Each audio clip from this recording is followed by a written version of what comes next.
எனக்கு mutton பிரியாணியோ mutton சுக்காவோ செஞ்சு தாங்கம்மா. சரிடி செஞ்சு தரேன். ஆமாக்கா எனக்கும் ரொம்ப ரொம்ப பசிக்குது. இப்போ கொஞ்சம் எண்ணெய் சேர்த்துக்கலாம் சட்டியில். செக்காட்டினா தேங்காய் எண்ணெய் சேர்த்தாச்சு. இப்போ பட்டை கிராம்பு ஏலக்காய் கொஞ்சம் சேர்த்துக்கலாம். இப்போ கொஞ்சம் வெங்காயம் சேர்த்துக்கலாம். இப்போ நல்லா ஃப்ரை ஆகட்டும்னு விட்டுக்கலாம். இப்போ இது நல்லா ஃப்ரை ஆகட்டும்னு விட்டுக்கலாம். இப்போ கொஞ்சம் பச்சை மிளகாய் சேர்த்துக்கலாம். இப்போ கொஞ்சம் தக்காளி சேர்த்துக்கலாம். நல்லா ஃப்ரை ஆகிடுச்சு. இப்போ நம்ம கொஞ்சம் சக்தி மசாலா சேர்த்துக்கலாம். அப்புறம் கொஞ்சம் கரம் மசாலா சேர்த்துக்கலாம்.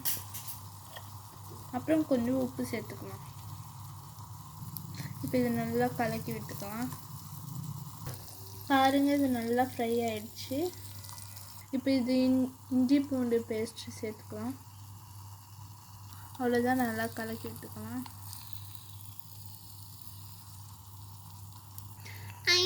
அம்மா நல்ல வாசனை வருதும்மா. இப்போ மட்டன் கூட போட்டுக்கலாம். இப்போ இதை நல்லா கலக்கி விட்டுக்கலாம். இப்போ இதை நல்லா கலக்கி விட்டுட்டேன். இப்போ இது நல்லா வேகட்டோன்னு மூடி வச்சுக்கலாம்.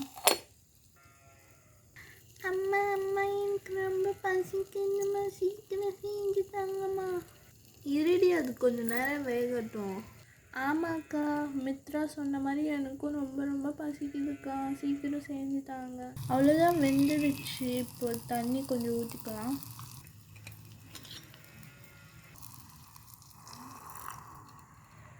அவ்வளோதான், தண்ணி ஊற்றியாச்சு. பாருங்கள், சூப்பராக வெந்துருக்கு. இப்போ சாதம், இப்போ பிரியாணிக்காக அரிசி சேர்த்துக்கலாம்.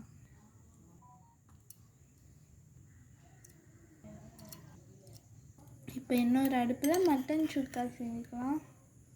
பிரியாணி அந்த பக்கமாக வெந்துட்டு இருக்கு. இப்போ கொஞ்சம் எண்ணெய் சேர்த்தாச்சு.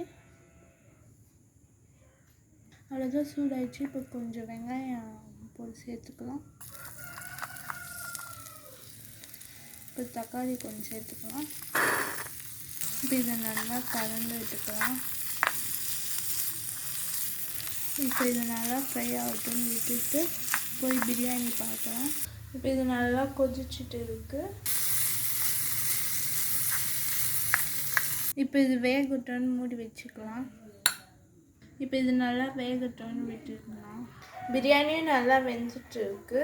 பாருங்கள், வெந்துட்டு இருக்கு. இன்னும் கொஞ்சம் நேரம் விட்டால் பிரியாணி ரெடி ஆகிடும். இப்போ பாருங்கள், நல்லா ஃப்ரை ஆகிடுச்சு.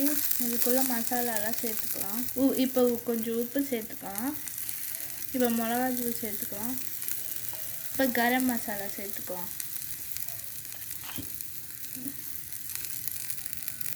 இப்போ இது கூட கொஞ்சம் தண்ணி சேர்த்துக்கலாம். மட்டன் சுக்காவுக்கு தேவையான மசாலா ரெடி ஆகிடுச்சு. இப்போ மட்டன் பீஸ் போட்டுக்கலாம்.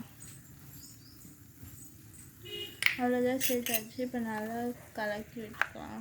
இது சொல்ல போனால் மட்டன் கைமா. இதை நல்லா இப்போ குத்தி விட்டுக்கலாம். அவ்வளோதான், நம்மளுக்கு கைமா ரெடி ஆகிடுச்சு. இப்போ பிளேட்டில் ட்ரான்ஸ்ஃபர் பண்ணிக்கலாம். இப்போ பிரியாணி ரெடி ஆகிட்டு இருக்குது. இப்போ பிளேட் போட்டு தம் கட்டி வச்சுக்கலாம். இப்போ இந்த குண்டாவோட தண்ணி வச்சுட்டுருக்கேன். இப்போ நெக்ஸ்ட் ரெசிப்பியாக ஒரு சட்டி வச்சுட்டு அதில் ஒரு முட்டை போட்டு வச்சுக்கலாம், வேக வச்சுக்கலாம்.